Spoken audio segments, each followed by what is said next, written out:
Hey, what's up? It's Jim, and this is my channel where I review movies, talk about movies, do a video essay series about movies called Deep Focus, and then review more movies, basically. But yeah, I've been doing movie reviews for a long time, and it's kind of criticism, and especially film criticism, or mostly film criticism, is a real passion of mine. It's something I love reading reviews, I love talking about movies, I love talking about the theory of film and everything that goes on within it. And I think if you are someone who likes that sort of thing and wants to go into everything from animation, classic film, silent film, lost media, everything like that, I think this is a great channel for you, because I'm always putting out new stuff, I'm always researching new things, I'm always getting obsessed with certain things, I'm always reviewing different movies, but lets you kind of step inside to something that you normally wouldn't, showing the real empathy that filmmaking can really do, and showing you how pieces of your life can almost show exactly who you are. I think it takes a lot of influences, particularly Kurosawa, who's always been a huge influence on the Star Wars movies. Most of the influences on Star Wars films previously felt like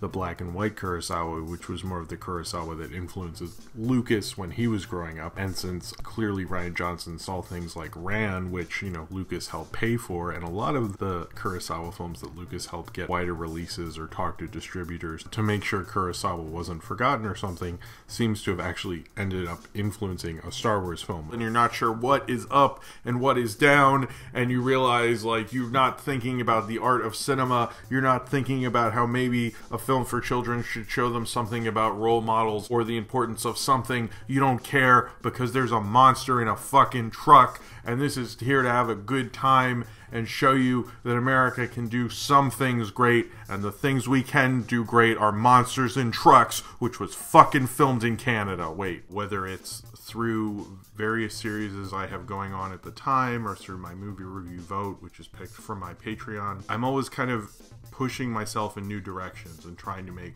new and interesting content about movies. And it's just really a passion of mine, and thinking about movies, it's mostly takes up a majority of the things I think about anyway. This is kind of just like the funnel of just like getting all of that out and sharing it with you and having someone to talk about with some of this stuff, because I will just like sort of just think about it forever, and this is sort of my outlet. And I think Samexcomex was excellent at doing that in this film. This is maybe, I think, the height of him as a director during the 1980s, because he was so smart at being able to kind of do things that feel like this is a big blockbuster movie. This isn't as deep as you know, like, you know, an art film or something like that. But in a lot of ways, he has so many layers within Roger Rabbit or within Back to the Future that you can go into all these different rabbit holes, and he kind of lets you peek within all of them and understands the weight of all of them, while also understanding that he's making a film for the multiplex. And there's not a lot of directors that can do that. You kind of need to be on a lot of drugs to like Cool World, and not in like that 2001 way, in just like probably to make this movie semi-bearable, to like numb your pain, just like how your mom numbed her pain with prescription pills just to deal with you.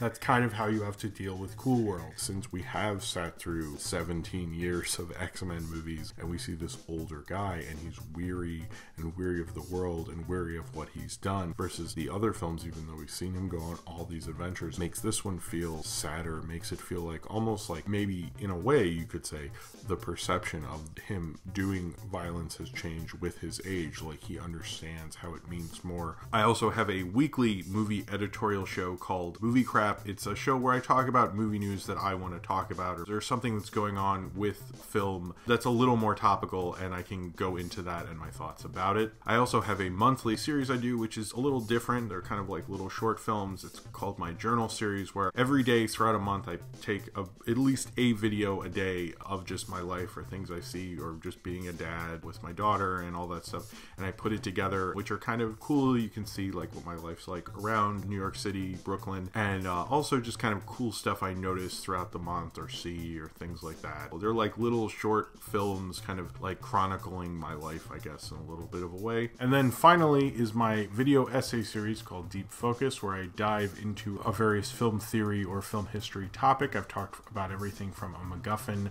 to regular show to Pauline Kael to auteur theory to whether Disney is holding back the animated feature. I try to make as much content as I possibly can. I'm about let's say 2 to 3 to 4 videos a week, which I think is pretty good. So if that's the kind of thing that you're into, I think this is a great channel for you, and it's a channel I absolutely love doing and I have a lot of passion behind, and I think it's one of my favorite things I do basically in life. I hope you enjoy this channel. I hope you enjoy these videos. Comment below if you'd like to tell me how much you are into this channel or how much I suck. Either one is cool. I probably won't delete it either way. Thank you for watching this channel intro, and thank you for coming to my channel, and subscribe if you would like to.